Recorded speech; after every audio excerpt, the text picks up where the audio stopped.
તમારા ઘરમાં તમને એમ લાગતું હોય કે આજની ઘડી સુધી શાંતિ છે, તો આંખું વીચીને કહી દેજો કે તમારા ઘરમાં કોઈક સ્ત્રી પાત્ર સહન કરે છે.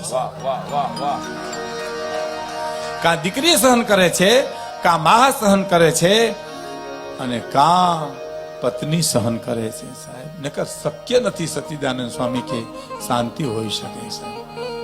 દેશ શક્તિ પ્રાધાન્ય દેશ છે સાહેબ. રામે સહન નથી કર્યું એટલું સીતાજી સહન કર્યું છે. હરિચંદ્રએ સહન નથી કર્યું એટલું તારામતીએ સહન કર્યું છે. શેઠ સગા સાહેબ બિલખામાં નહોતું કીધું દીકરો ખાંડી ખવડાવી દઈ, એ તો ચંગાવતી જ કહી હગે કે આનકો રાવો, આના પગલા પારખી ગઈ છું, ચેલીઓ ખાંડીને ખવડાવી દઈ આપણે. અને દેવાયત બોદર તો ચિઠ્ઠીમાં બિહારીભાઈ એટલું લખી શકે કે આવેલ માણસોની સાથે જે દુશ્મનને મોટો કર્યો અને હણગારી અને મોકલી દેજો આયરાણી, પણ રા રાખતા વાત કરજો. સાહેબ પુરુષ લખી શકે, અમલ તો જણનારી જનેતાને કરવો છે સાહેબ.